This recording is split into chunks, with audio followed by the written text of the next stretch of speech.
Ma mère séjournait chez nous depuis 2 semaines. Elle venait de subir une opération du genou et ne pouvait pas s'occuper d'elle-même seule. J'étais sa seule enfant. Mon père était décédé il y a 3 ans. Il n'y avait personne d'autre pour l'aider à se rétablir. J'avais demandé à mon mari, Laurent, avant son arrivée si cela ne le dérangeait pas.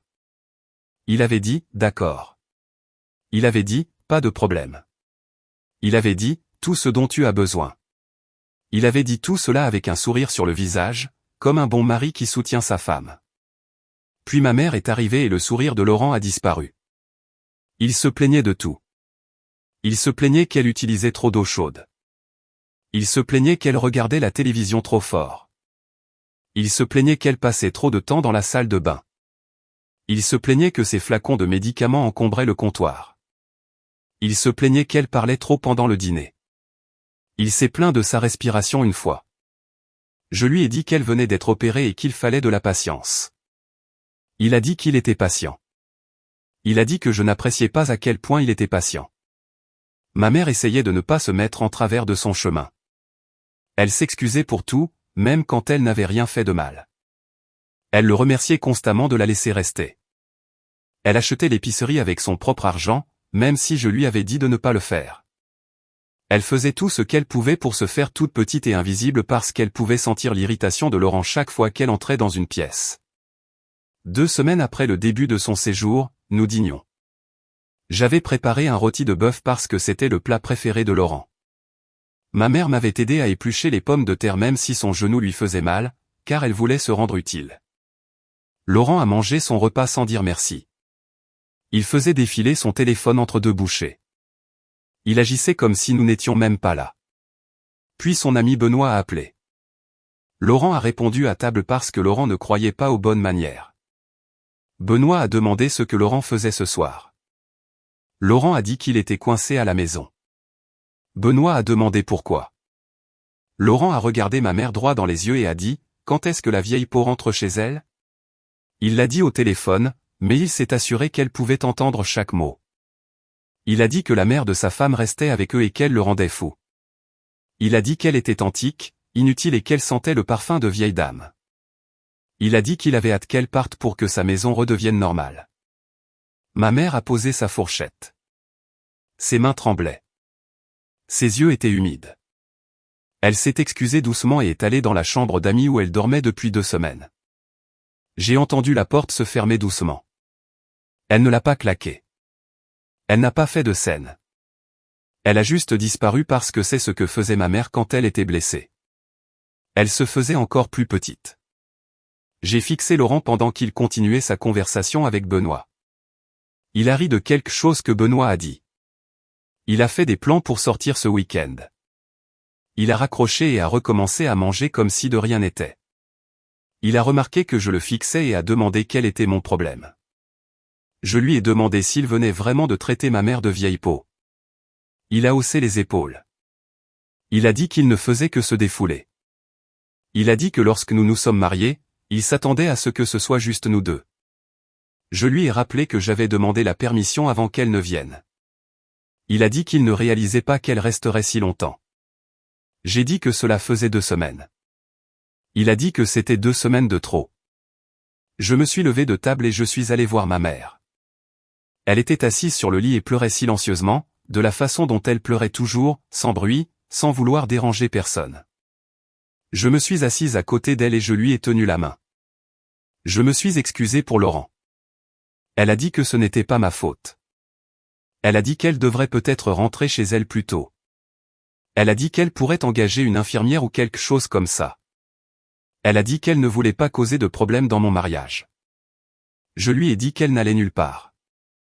Je lui ai dit qu'elle restait jusqu'à ce que son médecin dise qu'elle était prête à être seule. Je lui ai dit que Laurent pouvait s'en accommoder. Elle a secoué la tête et a dit qu'elle ne voulait pas que je me dispute avec mon mari à cause d'elle. Elle a dit que le mariage était déjà assez difficile sans ajouter de drames familiaux. Elle a dit qu'elle appellerait un service de voiture le matin.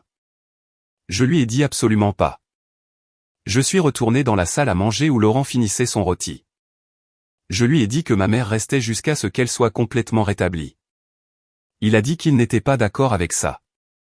J'ai dit que je ne demandais pas son accord. Il a dit que c'était sa maison aussi. J'ai dit qu'alors peut-être qu'il devrait commencer à agir comme si c'était un foyer et non une prison pour des invités gênants. Il a dit que je choisissais ma mère plutôt que lui. J'ai dit qu'il m'obligeait à choisir. Cette nuit-là, j'ai déménagé dans la chambre d'amis avec ma mère. J'ai dit à Laurent que je dormirais là jusqu'à ce qu'elle parte. Il a dit que j'étais ridicule. J'ai dit que j'étais une fille. Ma mère est restée un mois de plus. Sa convalescence a pris plus de temps que prévu à cause d'une petite complication. Laurent se plaignait chaque jour. Il se plaignait à moi. Il se plaignait à Benoît. Il se plaignait à quiconque voulait bien l'écouter. Il ne s'est jamais excusé auprès de ma mère. Il n'a jamais retiré ce qu'il a dit. Il a juste attendu qu'elle parte comme si elle était une tempête qui devait passer. Quand ma mère est finalement rentrée chez elle, je l'ai aidée à faire ses valises. Je l'ai conduite chez elle et l'ai aidée à s'installer. Je me suis assuré qu'elle avait tout ce dont elle avait besoin. Puis je suis retourné chez moi et j'ai fait ma propre valise. J'ai jeté ma valise dans le coffre et je l'ai claquée. Mes mains ne cessaient de trembler. Je suis monté dans la voiture et j'ai reculé hors de l'allée sans regarder la maison. Je ne pouvais pas la regarder. Si je la regardais, je risquais de changer d'avis, de retourner à l'intérieur et de faire semblant que tout allait bien. J'ai conduit vers l'autoroute parce que j'avais besoin de distance. J'avais besoin d'espace entre moi et Laurent et cette maison où ma mère avait pleuré silencieusement dans la chambre d'amis. L'hôtel de long séjour avait un panneau indiquant « Tarifs hebdomadaires disponibles ». Je me suis garé sur le parking et je suis resté assise dans ma voiture pendant 10 minutes en essayant de respirer normalement. Un homme est passé avec sa valise et m'a lancé un regard bizarre. Je suis sorti, j'ai pris mon sac et je suis entré. Le hall sentait les produits de nettoyage et la vieille moquette. La femme à la réception a demandé si j'avais besoin d'une chambre. J'ai dit oui. Elle a demandé pour combien de temps. J'ai dit une semaine pour commencer. Elle a passé ma carte de crédit et j'ai regardé la transaction se faire. C'était la première décision financière importante que je prenais seul en 5 ans. Laurent s'occupait toujours de nos finances. Il disait qu'il était meilleur avec les chiffres. J'ai signé le reçu, pris la carte clé et trouvé ma chambre au 2e étage. Elle était petite et beige avec une kitchenette et un lit qui s'affaissait au milieu. Je me suis assise au bord du lit et j'ai fixé le mur. Mon téléphone a commencé à sonner. Le nom de Laurent est apparu sur l'écran. J'ai laissé aller sur la messagerie vocale. Il a sonné à nouveau 30 secondes plus tard. J'ai coupé le son et je l'ai regardé vibrer contre la table de nuit. Il a appelé 17 fois avant minuit. J'ai écouté les messages vocaux dans l'ordre. Le premier était confus, il demandait où j'étais allé et pourquoi j'étais parti sans le lui dire. Le deuxième était agacé, il disait que c'était ridicule et que je devais rentrer pour qu'on puisse parler. Le troisième était en colère, il disait que j'agissais comme une folle et que je faisais toute une histoire pour rien. Le quatrième m'accusait de réagir de manière excessive, il disait qu'il n'avait jamais voulu blesser les sentiments de qui que ce soit et que j'étais trop sensible. Le cinquième disait que je choisissais ma mère plutôt que mon mari. Le sixième disait que je détruisais notre mariage. Le septième me traitait d'égoïste. Au 10e message, il criait. Au 15e, il disait des choses que je n'oublierai jamais. Pas une seule fois il ne s'est excusé pour ce qu'il avait dit à ma mère. Pas une seule fois il n'a reconnu que la traiter de vieille peau était mal. Chaque message portait sur la façon dont je le blessais, dont j'étais déraisonnable, dont je devais arrêter ces bêtises et rentrer à la maison. Je les ai tous supprimés et j'ai branché mon téléphone pour le charger. Le lendemain matin, j'ai appelé ma mère. Elle a répondu à la première sonnerie et a immédiatement demandé si j'allais bien. Elle a demandé si Laurent me traitait bien. Je lui ai dit que je l'avais quitté. Il y a eu un long silence. Je pouvais entendre sa respiration à l'autre bout du fil. Elle a dit qu'elle était désolée que cela soit arrivé. Elle a dit qu'elle comprenait pourquoi je devais partir. Sa voix s'est brisée quand elle l'a dit. Je lui ai dit que je restais à l'hôtel pour l'instant. Elle a demandé lequel et je le lui ai dit. Elle a dit qu'elle pouvait venir me chercher. Elle a dit que je pouvais rester avec elle. Je lui ai dit que j'avais besoin de comprendre les choses par moi-même d'abord. Elle n'a pas discuté. Elle a juste dit d'accord et qu'elle m'aimait. Je lui ai dit que je l'aimais aussi. Puis elle a commencé à pleurer. Elle a dit que tout était de sa faute. Elle a dit qu'elle avait causé des problèmes dans mon mariage. Elle a dit qu'elle aurait dû rentrer chez elle plus tôt comme elle le voulait. Je lui ai dit fermement que la cruauté de Laurent n'était pas de sa faute. J'ai dit qu'il avait choisi de dire ces choses. J'ai dit qu'il avait choisi de la traiter de cette façon. Elle a dit qu'elle m'avait élevé pour que j'honore mes engagements. Elle a dit que le mariage était censé être pour toujours. Je lui ai rappelé qu'elle m'avait aussi élevé pour défendre les gens que j'aime. J'ai dit que cela incluait me défendre moi-même. Elle a pleuré plus fort et a dit qu'elle voulait juste que je sois heureuse. J'ai dit que je ne pouvais pas être heureuse avec quelqu'un qui la traitait comme ça. Nous sommes restés au téléphone encore 20 minutes. Elle m'a parlé de son genou et du fait qu'il allait mieux. Elle m'a dit que sa voisine Valérie avait apporté de la soupe. Elle m'a raconté de petites choses qui n'avaient rien à voir avec Laurent ou le divorce que j'allais probablement demander. Quand nous avons raccroché, je me sentais à la fois mieux et moins bien. J'ai appelé ma patronne ensuite. J'ai expliqué que j'avais une urgence familiale et que j'avais besoin de travailler à domicile pendant quelques jours. Elle a demandé si tout allait bien. J'ai dit que ça irait. Elle m'a dit de prendre le temps dont j'avais besoin. Elle a dit que mes projets pouvaient attendre et que la famille passait avant tout. Je l'ai remerciée et j'ai promis de consulter mes courriels régulièrement. Elle a dit de ne pas m'inquiéter pour ça et de me concentrer sur ce sur quoi j'avais besoin de me concentrer. Avoir cet espace pour respirer m'a aidé. Je n'avais pas à expliquer à mes collègues pourquoi j'avais l'air de ne pas avoir dormi. Je n'avais pas à faire semblant que tout allait bien pendant que je décidais de mes prochaines étapes. J'ai ouvert mon ordinateur portable et j'ai essayé de travailler, mais je n'arrivais pas à me concentrer. Je n'arrêtais pas de penser à Laurent et à la maison et à me demander si j'avais fait une énorme erreur. Puis je me suis souvenu de ses messages vocaux. Je me suis souvenu de lui en train de crier que je détruisais tout. Je me suis souvenu qu'il ne s'était toujours pas excusé. Ma détermination est revenue. 3 jours ont passé. J'ai travaillé depuis la chambre d'hôtel, commandé des plats à emporter et essayé de comprendre ce qui allait suivre. Le 3e jour, quelqu'un a martelé ma porte.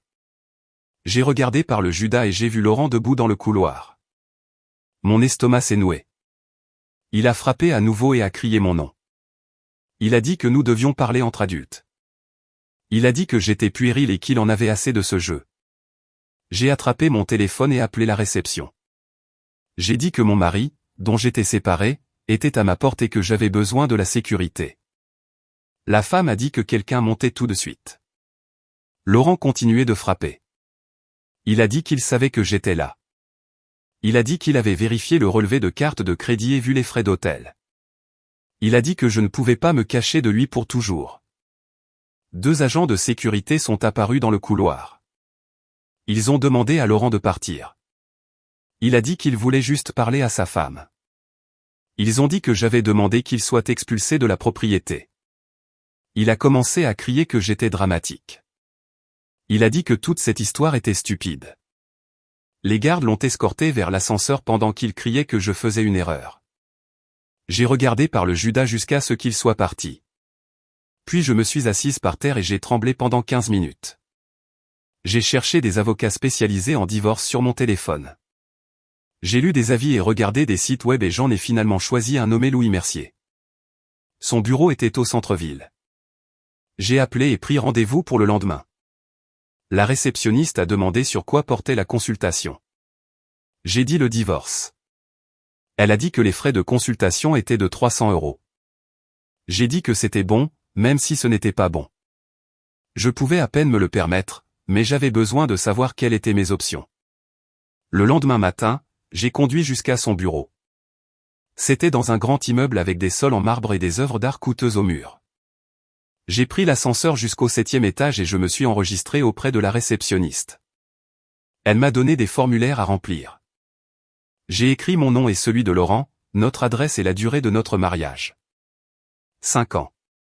Ça semblait si court écrit comme ça. Louis est venu me chercher au bout de 20 minutes. Il était plus jeune que je ne le pensais, peut-être 40 ans. Il portait un beau costume et m'a serré la main fermement. Son bureau avait de grandes fenêtres qui donnaient sur la ville.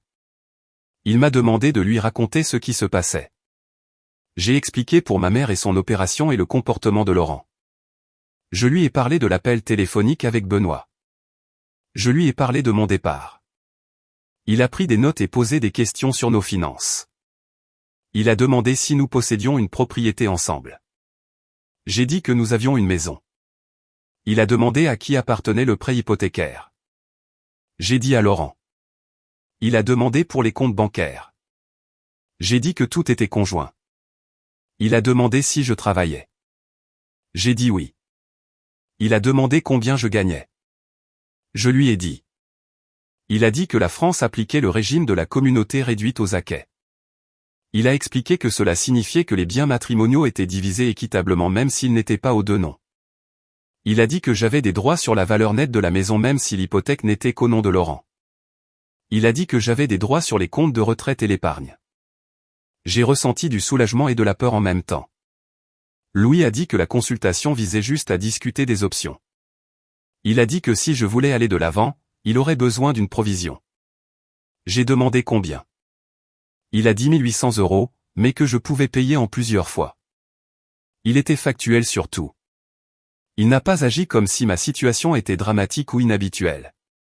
Il a juste expliqué le processus et ce qui se passerait ensuite. Cela m'a fait me sentir moins comme si je faisais une erreur émotionnelle et plus comme si je prenais des mesures pratiques. Je l'ai remercié et j'ai dit que j'avais besoin d'y réfléchir. Il a dit que c'était très bien et d'appeler quand je serais prête. J'ai quitté son bureau en sentant que cela arrivait vraiment. J'allais vraiment divorcer de Laurent. J'ai réalisé que j'avais besoin de mon propre compte bancaire. Tout ce que nous avions était conjoint. Laurent pouvait voir chaque transaction. Il pouvait prendre tout l'argent s'il le voulait. J'ai conduit jusqu'à une banque différente de celle que nous utilisions. J'ai ouvert un compte courant avec 450 € provenant de mes économies personnelles. La banquière a demandé si je voulais des chèques. J'ai dit oui. Elle a demandé si je voulais une carte de débit. J'ai dit oui. Elle a tout traité et m'a donné des chèques temporaires et a dit que ma carte arriverait dans 7 à 10 jours. J'ai appelé le service des ressources humaines de mon entreprise et j'ai fait changer mon dépôt direct vers le nouveau compte. La femme au téléphone a dit que cela prendrait effet avec mon prochain chèque de paie. Je savais que cela déclencherait une dispute avec Laurent. Je savais qu'il remarquerait quand mon chèque de paie n'arriverait pas sur notre compte joint, mais c'était nécessaire. Je ne pouvais pas me laisser vulnérable comme ça. 2 jours plus tard, mon téléphone a vibré avec un texto de Laurent. Il disait que j'étais sournoise. Il disait que je planifiais cela depuis des mois. Il disait que changer mon dépôt direct prouvait que j'essayais de le voler. Il m'a traité de noms que je ne l'avais jamais entendu utiliser auparavant. Il a dit que j'allais le regretter. Je n'ai pas répondu. Louis m'avait dit de tout documenter mais de minimiser la communication directe. J'ai pris des captures d'écran des textos et les ai enregistrés dans un dossier. Puis j'ai mis le numéro de Laurent en sourdine pour ne pas voir ces messages arriver en temps réel. Je pourrais les vérifier plus tard quand je serai prête. Je me suis assise dans ma chambre d'hôtel et j'ai regardé mon nouveau compte bancaire sur mon téléphone. Il y avait 450 € dessus. C'était tout l'argent que j'avais que Laurent ne pouvait pas toucher. Ce n'était pas beaucoup, mais c'était à moi. Je suis retourné travailler le lundi parce que j'avais besoin de la routine. J'avais besoin de quelque chose de normal. Je me suis assise à mon bureau et j'ai fixé des feuilles de calcul et essayé de me concentrer sur les projections trimestrielles. Ma collègue, Camille, s'est arrêtée à mon cubicule vers 11 h et a demandé si je voulais aller déjeuner. J'ai dit, bien sûr. Nous avons marché jusqu'à la sandwicherie en bas de la rue et avons commandé notre habituel. Elle a pris de la dinde sur du pain complet. J'ai pris de la salade de poulet. Nous nous sommes assises à une table d'angle près de la fenêtre. Camille a demandé comment s'était passé mon week-end. J'ai dit que c'était bien. Elle m'a regardé un long moment et a dit que j'avais l'air ailleurs. Elle a dit que j'avais l'air fatigué. Elle a demandé si tout allait bien. J'ai senti ma gorge se serrer. J'ai posé mon sandwich et je lui ai dit que j'avais quitté Laurent. Les mots sont sortis plats et simples comme si je parlais de la météo. Les yeux de Camille se sont écarquillés. Elle a tendu la main à travers la table et a attrapé la mienne. Elle a demandé ce qui s'était passé. Je lui ai tout raconté. Je lui ai parlé de l'opération de ma mère, des plaintes de Laurent et de l'appel téléphonique avec Benoît. Je lui ai parlé du commentaire sur la vieille peau et de la façon dont ma mère a pleuré. Je lui ai parlé de la valise, de l'hôtel, de l'avocat et du compte bancaire. Camille a écouté sans m'interrompre. Quand j'ai fini, elle a serré ma main plus fort et a dit qu'elle s'inquiétait pour moi depuis un moment. Elle a dit que je semblais toujours tendu quand je mentionnais Laurent. Elle a dit qu'elle avait remarqué que je choisissais mes mots avec soin, comme si j'avais peur de dire la mauvaise chose. J'ai commencé à pleurer, là, dans la sandwicherie. Pas des pleurs bruyants, mais des larmes silencieuses qui coulaient sur mon visage pendant que j'essayais de manger ma salade de poulet. Camille m'a tendu des serviettes et m'a dit que je faisais la bonne chose. Nous sommes retournés au bureau et elle m'a serré dans ses bras sur le parking avant que nous entrions. Camille m'a appelé ce soir-là pendant que j'étais assise dans ma chambre d'hôtel à regarder une télévision que je ne regardais pas vraiment. Elle a dit qu'elle avait pensé à moi tout l'après-midi. Elle a dit que je ne devrais pas gaspiller de l'argent dans un hôtel. Elle a dit qu'elle avait une chambre d'amis et que je pouvais rester avec elle aussi longtemps que nécessaire. Je l'ai remerciée mais j'ai dit non. Je lui ai dit que j'avais besoin d'espace pour traiter tout cela seul. J'avais besoin de rester avec mes pensées sans me soucier d'être poli ou de faire la conversation. Elle a dit qu'elle comprenait, mais m'a fait promettre de l'appeler si j'avais besoin de quoi que ce soit. Elle a dit à n'importe quelle heure. Elle a dit qu'elle était sérieuse. J'ai promis. Après avoir raccroché, je me sentais reconnaissante d'avoir une amie qui se souciait de moi, mais aussi soulagée qu'elle n'ait pas insisté. J'avais besoin de ce temps pour moi. J'ai passé la semaine suivante dans cette chambre d'hôtel à chercher des appartements. Je me suis assise sur le couvre-lit rugueux avec mon ordinateur portable et j'ai fait défiler les annonces de location. Tout ce qui était dans ma gamme de prix semblait déprimant. Les appartements bon marché avaient des barreaux aux fenêtres et des avis mentionnant des cambriolages. Les appartements un peu moins bon marché étaient de minuscules studios avec des cuisines plus petites que des placards. J'ai réalisé à quel point j'avais compté sur le revenu de Laurent pour maintenir notre style de vie. Notre maison avait 3 chambres, une cour et un garage pour 2 voitures. Les appartements que je pouvais me permettre seul avaient une pièce et peut-être un parking si j'avais de la chance. J'ai fait un tableau des possibilités. J'ai calculé ce que je pouvais dépenser pour le loyer tout en pouvant payer la nourriture, l'essence et les charges. Les chiffres étaient serrés. J'avais peur en regardant ces chiffres, mais je me sentais aussi déterminé. Je ferai en sorte que ça marche parce que retourner avec Laurent n'était pas une option. Ma mère a appelé jeudi. Sa voix semblait étrange quand j'ai répondu. Elle a dit que Béatrice l'avait contactée. La sœur de Laurent. Béatrice avait demandé ce qui s'était passé entre Laurent et moi. Ma mère a dit qu'elle ne savait pas quoi lui dire. J'ai senti la colère monter dans ma poitrine, chaude et vive. Laurent impliquait sa famille maintenant. Il racontait sa version des faits et me faisait passer pour la méchante. J'ai dit à ma mère de dire simplement que c'était entre Laurent et moi. J'ai dit, ne donne pas de détails. J'ai dit, Béatrice n'a besoin de rien savoir. Ma mère a accepté. Elle semblait inquiète. Elle a demandé si j'allais bien. J'ai dit que j'allais bien. Je n'allais pas bien, mais je ne voulais pas qu'elle s'inquiète plus qu'elle ne l'était déjà. Béatrice m'a appelé le lendemain. J'ai vu son nom sur mon téléphone et j'ai failli ne pas répondre. Mais Béatrice avait toujours été gentille avec moi. Elle m'envoyait des cartes d'anniversaire et se souvenait de mon vin préféré. J'ai décroché. Elle a dit qu'elle avait entendu dire que Laurent et moi avions des problèmes. Elle a dit que Laurent lui avait dit que j'étais parti sans explication. Elle a dit qu'elle s'inquiétait pour nous deux. Je pouvais entendre dans sa voix que Laurent s'était dépeint comme confus et blessé. Il avait complètement déformé ce qui s'était passé. J'ai pris une inspiration et j'ai donné à Béatrice un bref résumé. Je lui ai dit que Laurent avait traité ma mère de vieille peau. Je lui ai dit qu'il se plaignait constamment de ma mère pendant sa convalescence après l'opération. Je lui ai dit qu'il n'avait montré aucun respect pour quelqu'un qui était blessé et vulnérable. Il y a eu une longue pause. Puis Béatrice a dit que cela ne ressemblait pas à son frère. Elle a dit que Laurent pouvait être direct, mais qu'il n'était pas cruel. J'ai réalisé à ce moment-là qu'elle allait prendre son parti quoi que je dise. Les liens du sang l'emportent sur la vérité. Je lui ai dit que je devais y aller et j'ai raccroché. La mère de Laurent, Juliette, m'a laissé un message vocal samedi. Je n'ai pas répondu quand elle a appelé parce que je savais ce qui allait arriver. Son message disait qu'elle avait entendu dire que nous avions des problèmes. Elle a dit que tous les mariages traversent des moments difficiles. Elle a dit que j'étais probablement trop sensible. Elle a dit que Laurent était très stressé au travail. Elle a dit que ces choses arrivent et que nous devons simplement mieux communiquer. J'ai écouté tout le message assise sur mon lit d'hôtel. Quand il s'est terminé, j'ai eu envie de jeter mon téléphone à travers la pièce. J'ai eu envie de lui crier que son fils était méchant et égoïste et qu'il montrait son vrai caractère quand il pensait que personne d'important ne regardait. Mais je ne l'ai pas rappelé. J'ai supprimé le message vocal et bloqué son numéro. J'ai trouvé un appartement la semaine suivante. Une chambre dans un immeuble ancien du côté de la ville. L'immeuble avait été rénové récemment.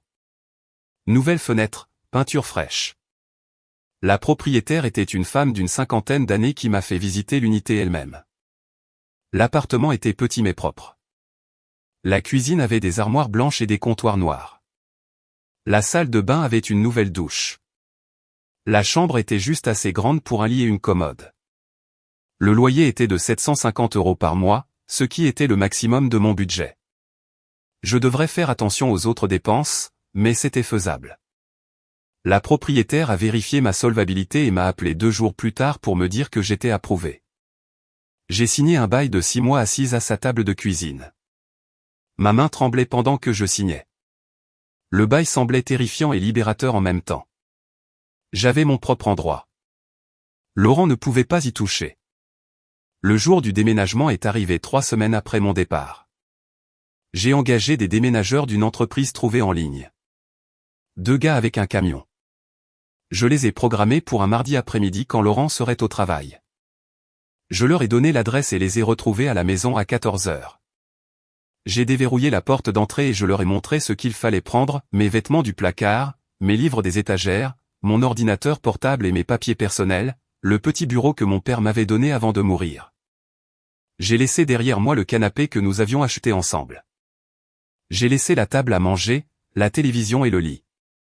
Se battre pour des meubles semblait épuisant. Je voulais juste mes affaires et en finir. Les déménageurs ont travaillé efficacement.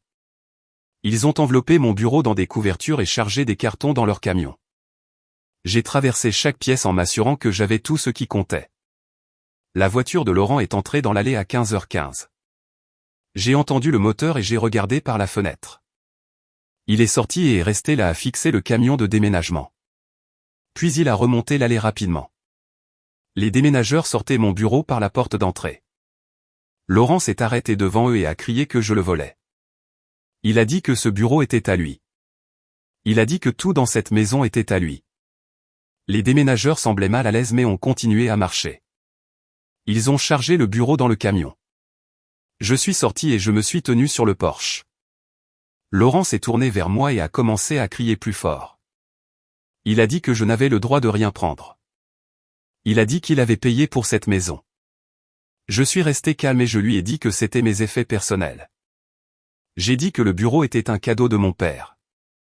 J'ai dit que mes vêtements et mes livres m'appartenaient. Le visage de Laurent était rouge. Il a dit que j'étais une voleuse. Il a dit qu'il appellerait la police.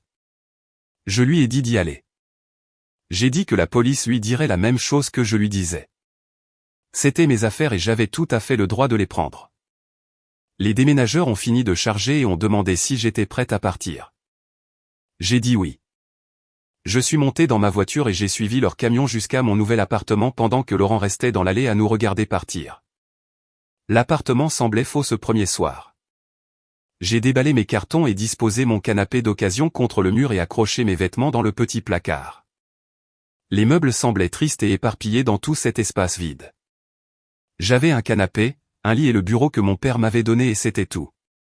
Tout le reste est resté à la maison parce que je ne voulais pas me battre avec Laurent pour des assiettes, des lampes et la cafetière que nous avions achetées ensemble. Je me suis assise sur le canapé vers 21 h et j'ai fixé les murs blancs. Mon téléphone a vibré avec un autre texto de Laurent, mais je ne l'ai pas lu. Je suis juste restée assise là dans l'appartement calme qui sentait la peinture et le nettoyant pour tapis. La vie que je pensais construire avait disparu. L'homme que je pensais que Laurent était n'a jamais existé. J'ai pleuré assise là seule sur mon canapé bon marché parce que même si partir était le bon choix, ça faisait toujours mal. J'ai fait le deuil du mariage que je pensais avoir et de l'avenir que je pensais que nous construisions ensemble. Le lendemain matin, Je me suis réveillé dans mon nouveau lit et j'ai vérifié mes courriels. Laurent avait envoyé un message à 2 heures du matin. L'objet disait « Nous devons parler ». Je l'ai ouvert et j'ai lu 3 paragraphes sur la façon dont nous devrions essayer une thérapie de couple avant que je ne fasse quelque chose de radical comme demander le divorce. Il disait qu'il était prêt à travailler sur nos problèmes de communication. Il disait que chaque mariage traversait des moments difficiles et que le nôtre pouvait être réparé si nous essayions tous les deux. Il disait qu'il m'aimait et voulait sauver ce que nous avions construit ensemble. Je l'ai lu 2 fois en cherchant des excuses à propos de ma mère. J'ai cherché une reconnaissance qu'il avait dit des choses cruelles ou l'avait maltraité. Il n'y avait rien, juste de vagues mentions de problèmes de communication et de moments difficiles comme si le problème était abstrait au lieu de ses actions spécifiques. Il n'a pas dit pardon. Il n'a pas retiré l'avoir traité de vieille peau. Il voulait juste que je revienne et que je fasse comme si cela ne s'était jamais produit. J'ai appelé Louis cet après-midi-là et lui ai parlé de l'email. Il a demandé si je voulais essayer la thérapie et j'ai dit que je ne pensais pas que cela aiderait. Il a dit que cela pourrait être bien vu par le tribunal que j'ai tenté une réconciliation avant de déposer la demande. Il a dit que les juges aimaient voir que les gens essayaient de régler les choses. Je détestais ce conseil, mais je le comprenais. J'ai répondu à Laurent par courriel et j'ai dit que je ferais une séance, juste une. Il a répondu dans les 5 minutes en disant qu'il trouverait un conseiller. Nous nous sommes rencontrés au bureau d'une thérapeute le mardi suivant. La conseillère était une femme dans la cinquantaine avec des cheveux gris et des lunettes. Elle nous a fait asseoir sur des chaises séparées face à elle et elle nous a demandé à chacun de décrire ce qui nous amenait là. Laurent a commencé. Il a dit que nous avions des attentes différentes concernant les limites avec la famille élargie. Il a dit que je priorisais ma mère par rapport à notre mariage. Il a dit qu'il se sentait irrespecté dans sa propre maison. La conseillère a hoché la tête et pris des notes. Puis elle m'a demandé de partager mon point de vue. Je lui ai dit ce que Laurent avait dit à propos de ma mère. Je lui ai dit qu'il l'avait traitée de vieille peau alors qu'elle se remettait d'une opération. Je lui ai dit qu'il se plaignait de tout ce qu'elle faisait et la faisait se sentir importune. Je lui ai dit qu'il ne s'était jamais excusé et agissait comme si elle était un désagrément qu'il devait tolérer. La conseillère a noté des choses et a demandé à Laurent ce qu'il pensait de cette description. Laurent a dit que j'exagérais sa frustration. Il a dit qu'il n'avait jamais voulu blesser personne. Il a dit qu'il était juste stressé d'avoir une invitée aussi longtemps. Il a dit que les mots étaient mal sortis, mais que ses sentiments étaient valides. Je suis resté assise là à l'écouter réécrire ce qui s'était passé et j'ai senti ma mâchoire se serrer. Ce n'était pas des excuses. Ce n'était pas une reconnaissance. C'était une justification. La conseillère a suggéré que nous devions travailler sur une communication respectueuse et l'empathie. Elle a dit que les couples avaient souvent du mal lorsqu'ils ne valideraient pas les sentiments de l'autre. Laurent a hoché la tête comme si elle disait des choses sensées. Puis il a passé les 40 minutes suivantes à expliquer pourquoi ses sentiments étaient valides. Il a parlé de la dureté de son travail et de son besoin que sa maison soit paisible. Il a parlé de la dureté du séjour de ma mère et du fait qu'il n'avait pas signé pour ça. Il a parlé de son stress, de ses besoins et de ses attentes. La conseillère a essayé de le rediriger plusieurs fois, mais il revenait sans cesse à son point de vue. J'ai à peine parlé. Je l'ai juste regardé jouer la comédie pour la thérapeute, et je savais que c'était inutile. La thérapie ne pouvait pas régler ça parce que Laurent ne pensait pas avoir fait quoi que ce soit de mal. Il pensait que le problème était ma réaction à son comportement, pas le comportement lui-même.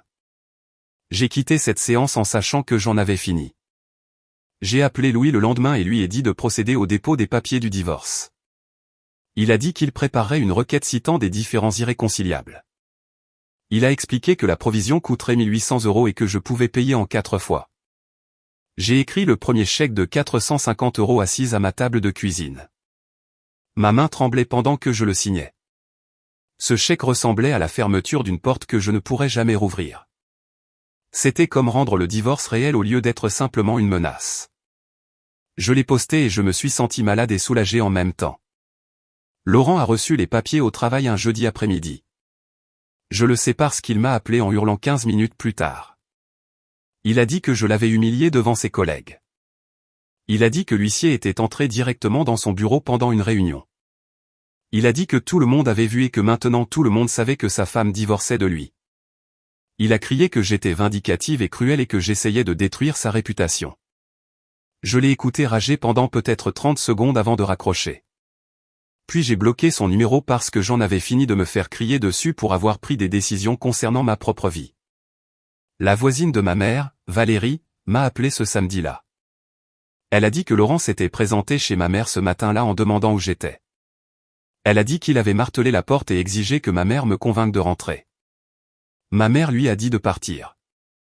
Elle a dit que s'il ne quittait pas sa propriété, elle appellerait la police.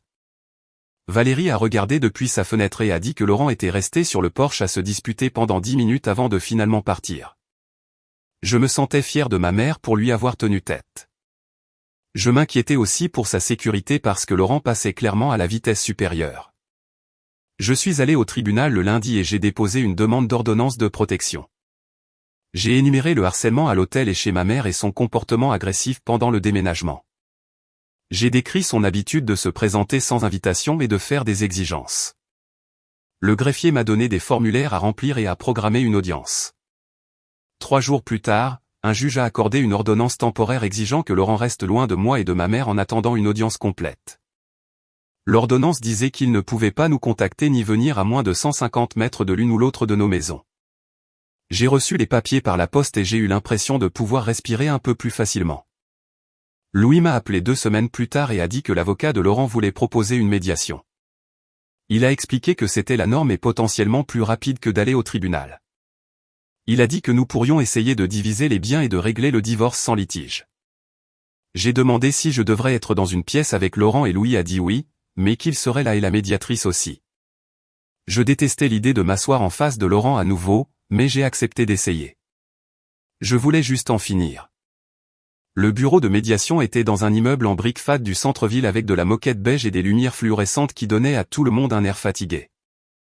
Louis m'a retrouvé sur le parking et nous sommes entrés ensemble. Il portait sa mallette et un costume bleu marine qui lui donnait un air officiel et compétent. Je portais le même pantalon noir et la même blouse que j'avais porté au tribunal pour l'ordonnance de protection parce que je n'avais pas beaucoup de vêtements professionnels. La réceptionniste nous a dirigés vers une salle de conférence au 2e étage. Laurent était déjà là, assis d'un côté d'une longue table avec son avocat. Son avocat avait peut-être 60 ans, les cheveux argentés plaqués en arrière et un costume coûteux. Il s'est levé quand nous sommes entrés et a serré la main de Louis, mais pas la mienne. Il s'est présenté comme Richard Castel et m'a appelé « jeune fille » quand il a dit que c'était un plaisir de me rencontrer. Je l'ai détesté immédiatement. Laurent ne me regardait pas. Il fixait son téléphone et faisait défiler quelque chose pendant que nous nous asseyions tous. La médiatrice est arrivée 5 minutes plus tard. C'était une femme dans la cinquantaine avec des lunettes de lecture sur une chaîne autour du cou. Elle s'est présentée comme Jeanne et a expliqué que la médiation était volontaire et confidentielle. Elle a dit que son travail était de nous aider à parvenir à un accord sur le partage de nos biens matrimoniaux. Elle a dit que nous pouvions faire des pauses quand nous en avions besoin et qu'elle espérait que nous pourrions résoudre les choses aujourd'hui sans aller au tribunal. Richard a dit qu'ils étaient prêts à négocier de bonne foi. Louis a dit que nous l'étions aussi. Jeanne nous a demandé de commencer par lister nos principaux actifs. Louis a sorti un dossier avec tous nos documents financiers. La maison, les 2 voitures, nos comptes de retraite, le compte d'épargne commun que Laurent avait déjà vidé, mais dont nous faisions semblant qu'il existait encore. Quelques meubles et articles ménagers. Cela ne semblait pas grand-chose quand on l'énumérait comme ça. 5 ans de mariage réduits à quelques lignes sur un bloc-notes.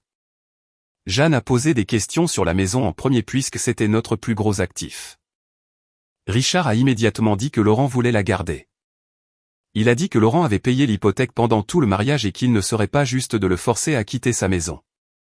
Louis a dit que j'avais contribué aux dépenses du ménage et à l'entretien pendant 5 ans. Il a dit que j'avais peint la cuisine et la salle de bain moi-même. Il a dit que j'avais payé les réparations quand les choses cassaient. Il a dit que la loi française ne se souciait pas de savoir à qui appartenait le nom sur l'hypothèque parce que la maison avait été achetée pendant le mariage et était donc un bien matrimonial. Richard m'a appelé, jeune fille, à nouveau et a demandé si j'avais des reçus pour toutes ces prétendues contributions. Louis a dit que nous avions des relevés bancaires montrant des dépôts réguliers sur le compte joint qui couvrait les services publics, l'épicerie et les dépenses du ménage. Jeanne a pris des notes et a demandé à Laurent s'il contestait que j'avais contribué financièrement au ménage.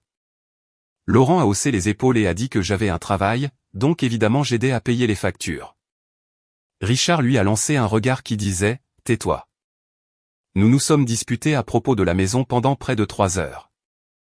Richard continuait d'insister pour que Laurent la garde parce que ses revenus payaient la majeure partie de l'hypothèque. Louis continuait de souligner que le mariage était un partenariat et que les deux époux contribuaient de différentes manières. Jeanne a suggéré que nous fassions évaluer la maison pour savoir exactement ce que nous divisions. Elle a dit qu'une fois que nous aurions un chiffre, nous pourrions discuter des options comme une personne rachetant la part de l'autre ou la vente de la maison et le partage du produit. Laurent a dit qu'il ne vendait pas. Il a dit qu'il ne devrait pas avoir à déménager parce que j'avais décidé de partir. Richard a mis sa main sur le bras de Laurent pour le faire taire, mais Laurent a continué à parler. Il a dit que j'avais abandonné notre mariage et que maintenant je voulais prendre sa maison. Louis a dit que c'était notre maison et que j'avais tout à fait le droit légal à ma part. Jeanne a demandé une pause. Je suis allé aux toilettes et je me suis aspergé le visage d'eau froide. Mon reflet avait l'air épuisé. Quand nous sommes revenus, Jeanne a demandé si nous pouvions discuter des comptes de retraite et des véhicules. Richard a dit que Laurent garderait son camion et son plan épargne-retraite. Louis a dit que je garderais ma voiture et mon compte de retraite. Jeanne a dit que cela semblait juste et l'a noté. Elle a posé des questions sur le compte d'épargne. Louis a dit que Laurent avait retiré 11 000 € à mon insu et sans mon consentement. Richard a dit que Laurent avait tout à fait le droit d'accéder au fonds commun. Louis a dit que prendre tout l'argent avant la médiation était une faute financière. Jeanne a demandé à Laurent s'il avait retiré l'épargne. Laurent a dit que c'était son fonds d'urgence et qu'il en avait besoin pour les frais juridiques. J'ai eu envie de crier. C'était notre fonds d'urgence, de l'argent que nous avions économisé ensemble pour de vraies urgences, mais Laurent l'avait dépensé pour un avocat pour me combattre. Jeanne a dit qu'elle noterait le retrait dans son rapport et qu'il serait pris en compte dans le règlement final. Richard n'avait pas l'air content de cela. Nous avons parlé pendant une autre heure des meubles et des articles ménagers, mais je ne pouvais plus me concentrer. J'avais mal à la tête et je me sentais malade. Finalement, Jeanne a dit que nous avions fait des progrès, mais que nous n'allions pas parvenir à un accord complet aujourd'hui. Elle a dit qu'elle préparerait un rapport pour le tribunal décrivant ce dont nous avions discuté. Elle a dit que nous pourrions programmer une autre séance de médiation ou procéder au litige. Richard a dit qu'il nous contacterait. Laurent s'est levé et est parti sans rien me dire. Louis et moi sommes retournés au parking ensemble. Il a demandé si j'allais bien. J'ai dit que j'étais fatigué. Il a dit que les premières médiations étaient toujours difficiles et que nous avions établi un bon dossier montrant que Laurent était déraisonnable. Il a dit que le juge verrait que Laurent avait pris toutes les économies et refusait de négocier équitablement. J'ai hoché la tête, mais je me sentais vaincu. J'ai conduit jusqu'à chez ma mère parce que j'avais besoin de la voir. Elle a ouvert la porte et a jeté un coup d'œil à mon visage et m'a tiré à l'intérieur. Elle a fait du thé et s'est assise avec moi à sa table de cuisine pendant que je lui racontais la médiation. Elle m'a tenu la main et a dit que Laurent n'avait pas changé du tout. Elle a dit que certaines personnes ne pouvaient pas admettre quand elles avaient tort. La semaine suivante, ma mère avait son rendez-vous de suivi avec le chirurgien. Je suis passé la prendre et je l'ai conduite au bâtiment médical. Elle semblait nerveuse dans la voiture. Elle n'arrêtait pas d'ajuster sa ceinture de sécurité et de regarder par la fenêtre. J'ai demandé si elle allait bien. Elle a dit qu'elle craignait que le chirurgien ne dise que son genou ne guérissait pas bien. Je lui ai dit que tout irait bien. Nous nous sommes enregistrés et avons attendu 20 minutes avant qu'il ne l'appelle. La chirurgienne était une grande femme aux cheveux gris courts. Elle a examiné le genou de ma mère et lui a demandé de traverser la pièce et de revenir. Ma mère a marché lentement mais régulièrement. La chirurgienne a dit que tout avait l'air bien. Elle a dit que ma mère pouvait augmenter progressivement son activité et commencer la physiothérapie si elle voulait renforcer les muscles autour de son genou. Ma mère a souri pour la première fois depuis des jours. Sur le chemin du retour, elle a parlé de rejoindre peut-être un cours d'aquagym au centre communautaire. Elle a dit que Valérie l'avait mentionné et que cela semblait amusant. Je me sentais heureuse pour elle, même si tout dans ma propre vie semblait terrible. Au moins quelque chose allait bien. 2 jours plus tard, j'ai vérifié mon compte bancaire et j'ai vu que notre épargne commune était vide. Je savais déjà que Laurent avait pris l'argent, mais voir le solde à 0 rendait la chose réelle. 11 000 € disparus. J'ai appelé Louis et je le lui ai dit. Il a dit que c'était exactement le genre de choses qui nuirait à Laurent dans le règlement final. Mais cela ne m'aidait pas pour le moment. J'avais besoin d'argent pour les honoraires de Louis, et je ne l'avais pas. J'étais assise dans mon appartement à fixer mon ordinateur portable en essayant de comprendre quoi faire. Finalement, j'ai appelé ma mère. Je détestais lui demander de l'argent. Elle avait un revenu fixe provenant de la sécurité sociale et de la pension de mon père, mais je n'avais personne d'autre à qui demander. Elle a répondu à la deuxième sonnerie. J'ai expliqué pour le compte d'épargne et les frais de Louis. Avant même que je puisse finir de demander, elle a dit que bien sûr elle m'aiderait. Elle a dit qu'elle avait des économies de l'assurance vie de mon père qu'elle gardait pour les urgences. Elle a dit que cela qualifiait comme une urgence. Elle a dit qu'elle pouvait virer 4 500 € sur mon compte demain. J'ai commencé à pleurer. Elle m'a dit de ne pas pleurer. Elle a dit qu'elle était ma mère et que c'était ce que faisaient les mères. Elle a dit qu'elle était fière de moi pour m'être défendu même quand c'était difficile. Je l'ai remerciée environ 10 fois avant que nous raccrochions. L'argent est apparu sur mon compte le lendemain matin. J'ai payé Louis et je me sentais reconnaissante et coupable en même temps. Camille m'a envoyé un SMS cet après-midi-là pour me demander si je voulais venir à son club de lecture jeudi. Elle a dit que ce serait une bonne distraction et que je n'avais pas besoin d'avoir lu le livre. J'ai failli dire non parce que je me sentais trop épuisée pour être sociable. Mais ensuite j'ai pensé au fait d'être assise seule dans mon appartement toute la soirée et j'ai dit oui. Jeudi soir, j'ai conduit jusqu'à chez Camille. 6 femmes étaient déjà là, assises dans son salon avec du vin et des collations. Camille m'a présenté et elles ont toutes dit bonjour et m'ont fait de la place sur le canapé. Elles parlaient d'un roman policier que je n'avais pas lu. Une femme pensait que la fin était trop prévisible. Une autre femme adorait le personnage du détective. Elle riait et argumentait de manière amicale. Personne ne m'a posé de questions sur le divorce. Personne ne m'a regardé avec pitié. Pendant 2 heures, je suis juste restée assise là à manger du fromage et des craquelins et à écouter des femmes parler d'un livre. Cela semblait normal et bon. Et j'ai oublié Laurent, la médiation et l'argent. Quand je suis parti, Camille m'a accompagné à ma voiture et m'a serré dans ses bras. Elle a dit que je pouvais venir au club de lecture n'importe quand, même si je ne lisais jamais les livres. 3 semaines après avoir déposé la demande d'ordonnance de protection, l'audience a eu lieu. J'ai dû aller au tribunal et témoigner. Louis m'a retrouvé à l'extérieur et nous avons passé la sécurité ensemble. La salle d'audience était plus petite que je ne le pensais. Laurent était déjà là avec Richard. Le juge était un homme noir dans la soixantaine qui avait l'air d'avoir entendu toutes les excuses du monde. Il a appelé notre affaire et a demandé aux 2 parties de présenter leurs arguments. Louis a commencé. Il a décrit Laurent se présentant à l'hôtel et chez ma mère. Il a décrit le comportement agressif pendant le déménagement. Il a décrit le schéma de harcèlement. Richard a soutenu que j'étais paranoïaque. Il a dit que Laurent essayait juste de sauver son mariage. Il a dit que j'utilisais l'ordonnance de protection pour punir Laurent pour un comportement normal. Le juge a demandé si je voulais témoigner. J'ai dit oui. J'ai marché jusqu'à la barre des témoins et j'ai juré de dire la vérité. Louis m'a demandé de décrire ce qui s'était passé à l'hôtel. J'ai raconté l'histoire de Laurent martelant ma porte et de la sécurité l'expulsant. Richard m'a contre-interrogé. Il a demandé si Laurent m'avait menacé. J'ai dit non, mais que son comportement me faisait peur. Il a demandé si Laurent m'avait touché. J'ai dit non. Il a demandé si peut-être je réagissais de manière excessive parce que je me sentais coupable d'être parti. J'ai dit non, je réagissais de manière appropriée à quelqu'un qui ne respectait pas les limites. Le juge a demandé à Laurent s'il avait quelque chose à dire. Laurent s'est levé et a dit qu'il aimait sa femme et voulait juste lui parler. Il a dit qu'il n'avait jamais voulu faire peur à qui que ce soit. Le juge avait l'air fatigué. Il a dit que, compte tenu du schéma de comportement, il prolongeait l'ordonnance de protection de 6 mois. Il a dit que Laurent devait rester loin de moi et de ma mère et ne communiquer que par l'intermédiaire des avocats. Richard avait l'air agacé. Laurent avait l'air choqué. Nous avons quitté le tribunal et j'ai eu l'impression de pouvoir respirer plus facilement.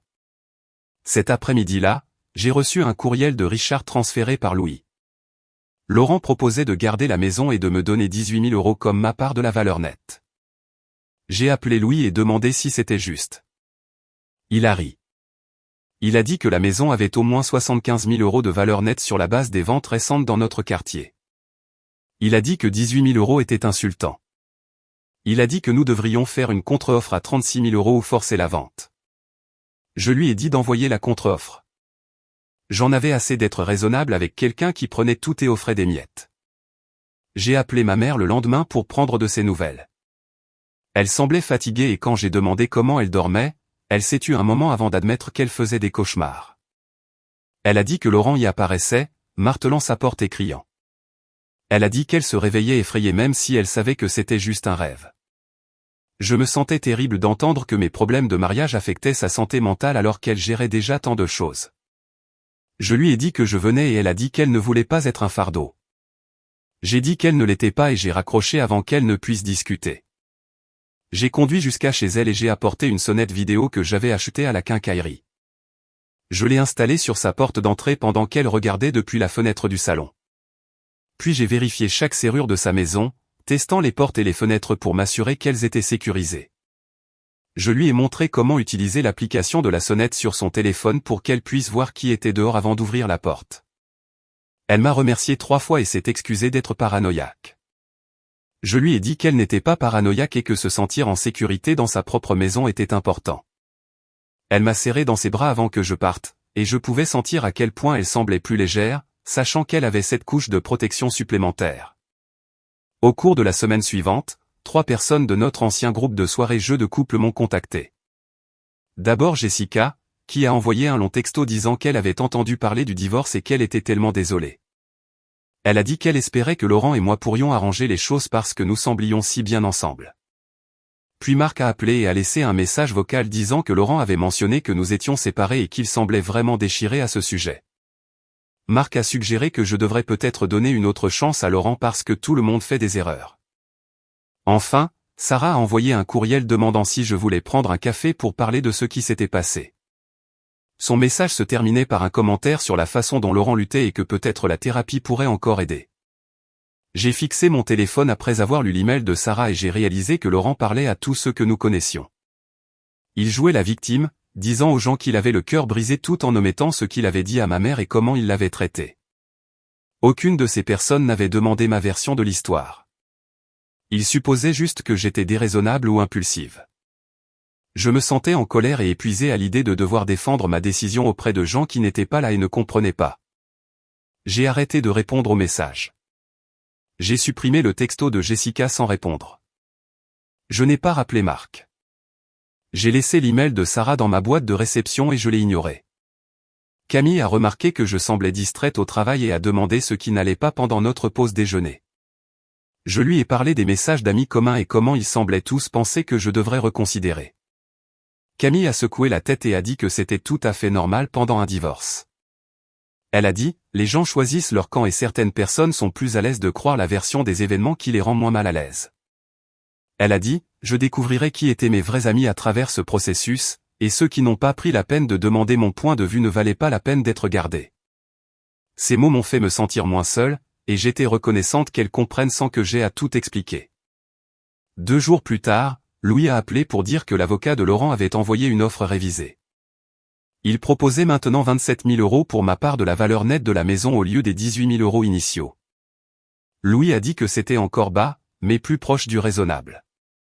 Il a expliqué que si nous rejetions l'offre et forcions une vente, le processus pourrait prendre des mois et coûter des milliers en frais juridiques. Il a dit que les frais de justice, les commissions d'agents immobiliers et les frais d'avocat continus pourraient engloutir la différence entre 27 000 € et ce que je pourrais obtenir d'une vente. J'ai demandé ce qu'il pensait que je devrais faire. Il a dit que cela dépendait de si je voulais me battre par principe ou aller de l'avant avec ma vie. J'y ai pensé longtemps après que nous ayons raccroché. J'ai pensé à quel point j'étais épuisé de me battre avec Laurent pour tout. J'ai pensé à combien de temps encore cela pourrait traîner si je poussais pour plus. J'ai pensé à ma mère et à ses cauchemars et à la façon dont je voulais juste que ce soit fini pour que nous puissions toutes les deux commencer à guérir. J'ai rappelé Louis et lui ai dit d'accepter l'offre de 27 000 €. Il a dit qu'il rédigerait une réponse et commencerait à travailler sur l'accord de règlement. L'accord inclurait le partage de nos comptes de retraite et confirmerait que nous gardions chacun nos propres véhicules et biens personnels. Il a dit qu'une fois que Laurent aurait signé, nous pourrions aller de l'avant avec la finalisation du divorce. Je me sentais soulagé et triste en même temps. Soulagé qu'il y ait une fin en vue. Triste que 5 ans de mariage se résument à marchander de l'argent et à diviser des comptes de retraite comme si nous étions des partenaires commerciaux dissolvant une entreprise. L'accord de règlement est arrivé par courriel une semaine plus tard. Louis m'a guidé à travers chaque section au téléphone, expliquant ce que tout signifiait. J'étais assise à ma table de cuisine avec le document imprimé devant moi, lisant sur la division des actifs et les termes de notre séparation. J'ai signé mon nom en bas et cela semblait étrange et anticlimatique. Je pensais que ce moment semblerait plus grand d'une certaine manière, plus significatif. Au lieu de cela, cela semblait juste triste et vide. J'ai pensé à la femme qui avait épousé Laurent il y a 5 ans, debout dans une robe blanche et promettant pour toujours. Elle n'avait aucune idée de ce à quoi elle s'inscrivait. Elle ne savait pas que Laurent montrerait son vrai visage quand les choses deviendraient difficiles. Elle ne savait pas qu'elle finirait assise seule dans un petit appartement à signer des papiers qui mettaient fin à tout ce qu'elle pensait construire. Ma mère a appelé ce soir-là et m'a invité à dîner. Elle a dit qu'elle voulait célébrer le fait que le règlement soit fait et elle avait préparé un rôti de bœuf parce que c'était mon préféré. J'ai conduit jusqu'à chez elle et j'ai trouvé la table dressée avec sa belle vaisselle. Elle avait même acheté des fleurs pour le centre de table. Nous avons mangé ensemble et le rôti avait exactement le même goût que dans mes souvenirs d'enfance. Elle a demandé comment je me sentais par rapport à tout ça et je lui ai dit que j'allais bien, soulagé surtout. Elle a dit qu'elle était fière de moi pour m'être défendu et pour l'avoir défendu. Nous avons parlé de ses projets de bénévolat à la bibliothèque maintenant que son genou allait mieux. Elle a dit qu'elle était allée la semaine dernière remplir la demande et qu'ils étaient ravis d'avoir son aide pour le programme de lecture pour enfants. C'était bon de se concentrer sur son avenir au lieu de simplement survivre. Elle semblait plus légère d'une certaine manière, plus elle-même qu'elle ne l'avait été depuis des mois. La période d'attente de 60 jours pour que le divorce soit finalisé a commencé le jour où Laurent a signé l'accord de règlement. Louis a expliqué que la loi exigeait une période d'attente avant que le divorce ne devienne officiel. 60 jours semblaient interminables quand j'y pensais, alors j'ai essayé de ne pas y penser. Au lieu de cela, je me suis concentré sur le fait de rendre mon appartement plus accueillant. J'ai acheté des plantes pour le rebord de la fenêtre et accroché des impressions d'art que j'avais trouvées dans une boutique locale. J'ai passé un samedi après-midi à organiser mon placard et à disposer mes livres sur la petite étagère que j'avais assemblée moi-même. J'ai ramassé de petites choses dans des friperies et des magasins discount, accumulant lentement les objets qui faisaient qu'un espace semblait personnel et vécu. Chaque ajout faisait que l'appartement semblait moins temporaire et plus comme un endroit où je choisissais d'être plutôt qu'un endroit où je me cachais. Le chèque de Laurent est arrivé un mardi par courrier certifié. J'ai dû signer pour le recevoir et mes mains tremblaient légèrement en ouvrant l'enveloppe. 27 000 € écrits de l'écriture soignée de Laurent sur un chèque de banque. J'ai conduit directement à la banque et je l'ai déposé, debout au comptoir et regardant le guichetier traiter la transaction. J'avais l'impression que Laurent pourrait changer d'avis d'une manière ou d'une autre si j'attendais trop longtemps. Une fois le dépôt confirmé, j'ai viré de l'argent à ma mère pour la rembourser du prêt qu'elle m'avait accordé pour les frais de Louis. Ensuite, j'ai mis 9 000 € de côté et j'ai regardé ce qu'il restait, 18 000 € pour recommencer. Je suis allé acheter des meubles ce week-end-là et j'ai acheté un vrai cadre de lit au lieu de celui en métal que j'utilisais. J'ai acheté une petite table à manger et 2 chaises. J'ai acheté un bureau pour le coin de ma chambre où je pourrais travailler à domicile. Chaque achat semblait significatif, comme si je construisais quelque chose qui n'appartenait qu'à moi. Camille m'a retrouvé au magasin de meubles le samedi pour m'aider à choisir un canapé. Nous avons parcouru la salle d'exposition en testant différentes options, et elle m'a fait rire en se laissant tomber dramatiquement sur chacun d'eux et en les notant sur le confort. J'ai finalement choisi un canapé d'angle gris qui s'adaptait parfaitement contre le mur de mon salon. Camille a dit que j'avais bon goût et que je devrais faire plus confiance à mon propre jugement. Son commentaire m'a fait faire une pause parce que j'ai réalisé à quel point je m'étais soumise aux opinions de Laurent pendant notre mariage. Il avait choisi notre canapé, notre table de cuisine, même la couleur des murs de notre chambre. J'avais accepté tout parce que cela semblait plus facile que de discuter et parce que je pensais que c'était à ça que ressemblait le compromis. Mais ce n'était pas un compromis quand les préférences d'une seule personne comptaient. Le magasin de meubles a chargé mon nouveau canapé et ma table dans leur camion de livraison et Camille m'a suivi chez moi pour être là quand il arriverait.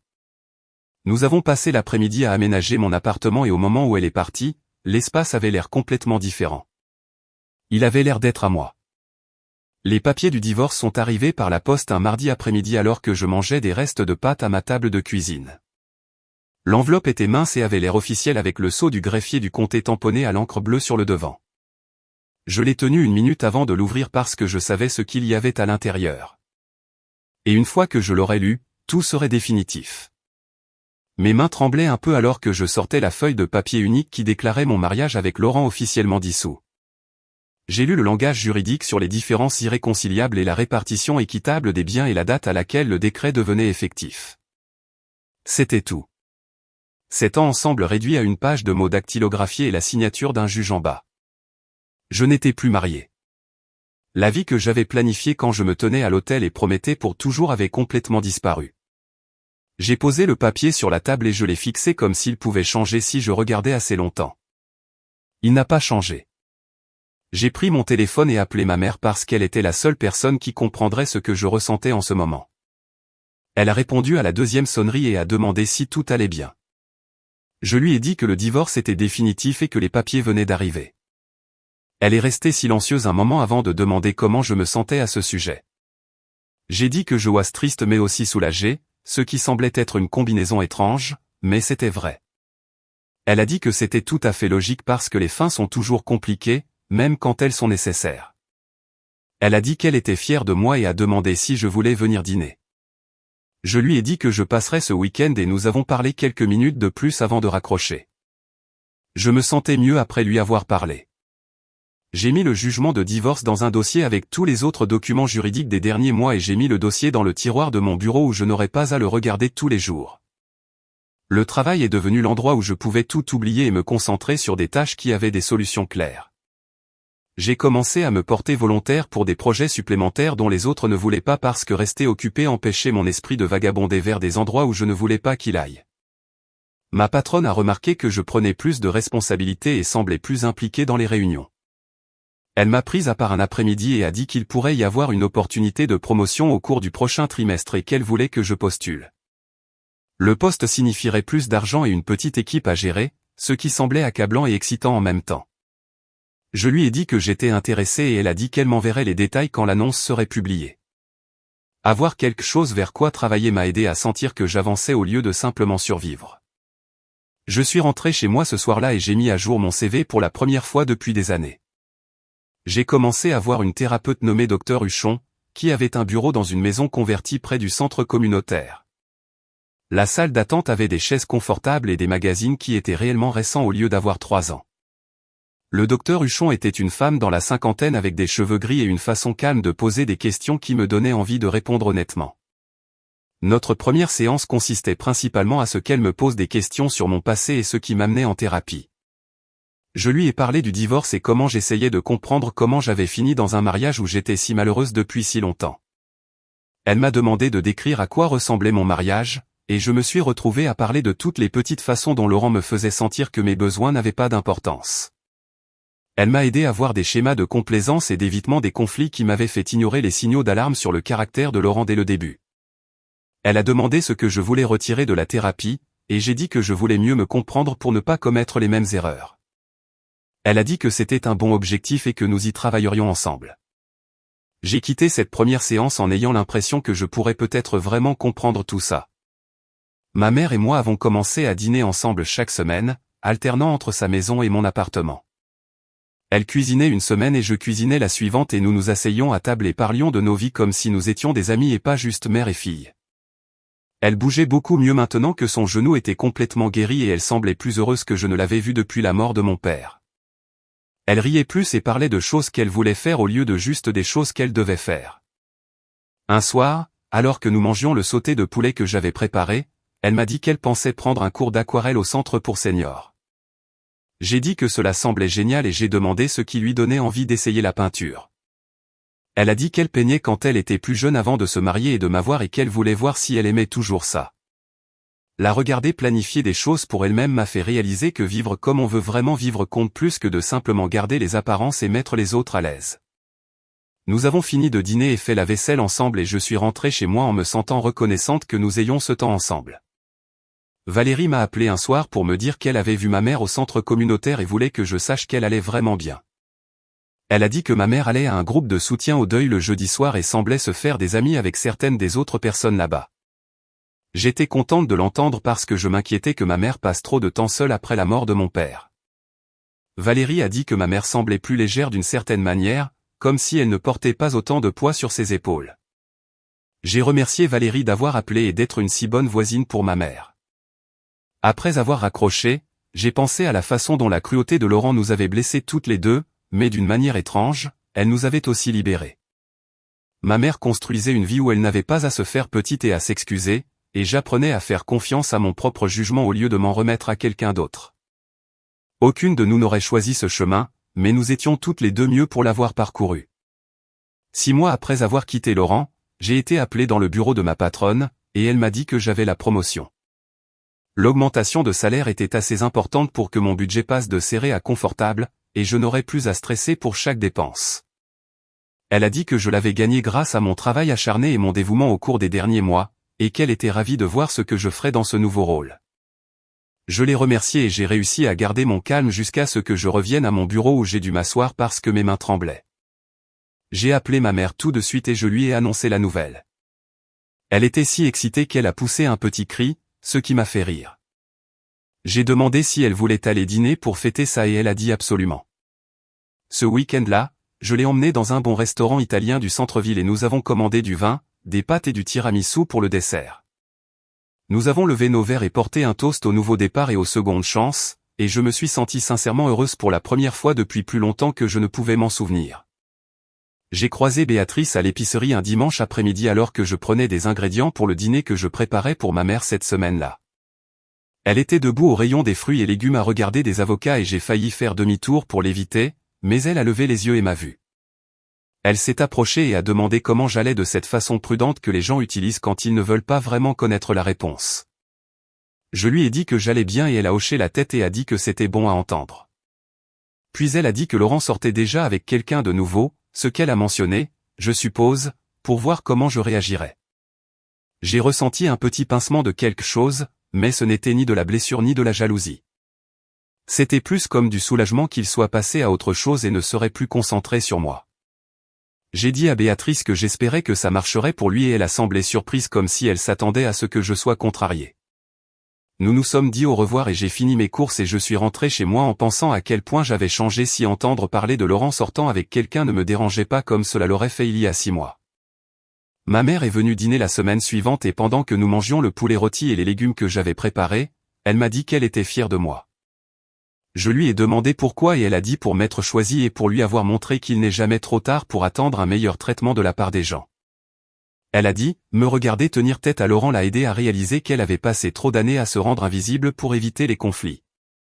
Elle a dit que mon père avait été un homme bon, mais même avec lui, elle avait appris à être silencieuse et agréable parce que c'est ce qu'on apprenait aux femmes de sa génération. Elle a dit qu'elle ne voulait pas vivre le reste de sa vie de cette façon, et elle était reconnaissante que je lui ai donné le courage de changer. J'ai tendu la main à travers la table et j'ai tenu la sienne et je lui ai dit que j'étais reconnaissante pour elle aussi. Nous sommes restés assises là pendant 1 minute à nous tenir la main à travers la table du dîner et j'ai ressenti le genre de paix qui vient quand on sait qu'on a fait le bon choix même quand c'était difficile.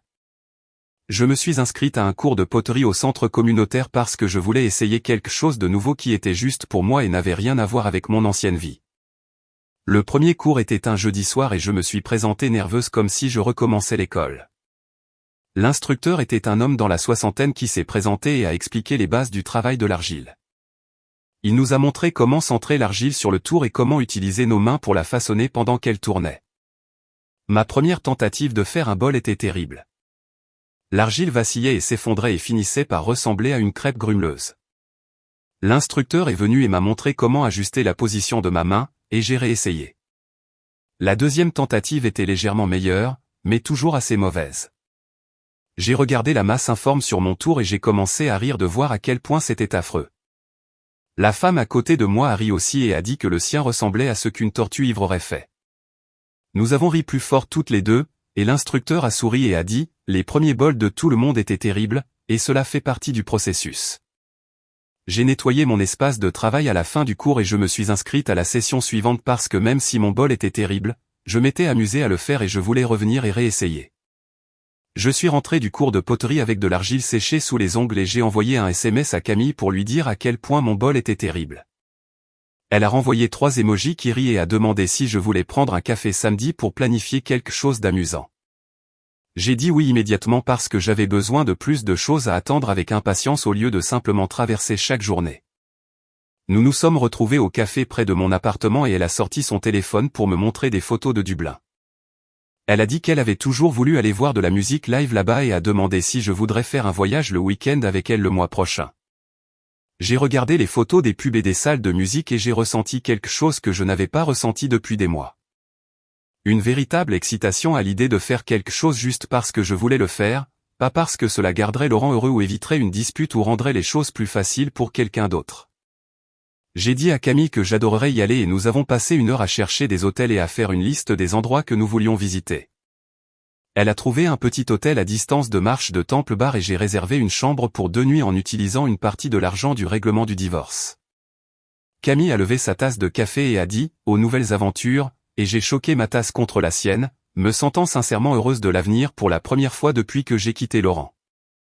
1 an après avoir fait ma valise et quitté cette maison, je suis assise sur mon canapé dans mon appartement à regarder les photos encadrées sur mon étagère. Il y en a une de ma mère et moi à son restaurant préféré, une de Camille et moi à Dublin debout devant The Temple Bar.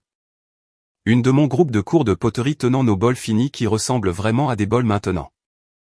Ma mère appelle tous les dimanches matins et nous parlons pendant 1 heure de tout et de rien. Elle a rejoint un club de lecture et a commencé à prendre des cours d'aquarelle et elle semble plus légère quand elle parle comme si elle ne portait pas le poids de mettre tout le monde à l'aise. Camille planifie notre prochain voyage et continue de m'envoyer des liens vers des endroits qu'elle pense que nous devrions explorer. J'ai été promu à nouveau au travail et ma patronne a dit que je suis devenu l'un de ses membres d'équipe les plus fiables. J'apprends à faire confiance à mon propre jugement sur les gens dans les situations au lieu de me remettre en question constamment. J'ai encore de mauvais jours où je doute que partir était le bon choix. Mais ensuite je me souviens à quel point je me faisais petite dans ce mariage et je sais que je ne pourrai jamais revenir à ça. La vie n'est pas parfaite et je m'inquiète encore parfois pour l'argent et je me sens encore seul le vendredi soir quand il semble que tout le monde a des projets. Mais tout dans ma vie est honnête maintenant. Je ne fais pas semblant d'aller bien quand ce n'est pas le cas. Je n'ignore pas les signaux d'alarme pour maintenir la paix. Je ne me rends pas invisible pour que quelqu'un d'autre puisse être à l'aise. Cet appartement ressemble à un foyer parce que j'y ai tout choisi. Ces amitiés semblent réelles parce qu'elles sont basées sur qui je suis réellement. Cette vie est la mienne et je l'ai construite moi-même et cela compte plus que je ne l'aurais jamais pensé.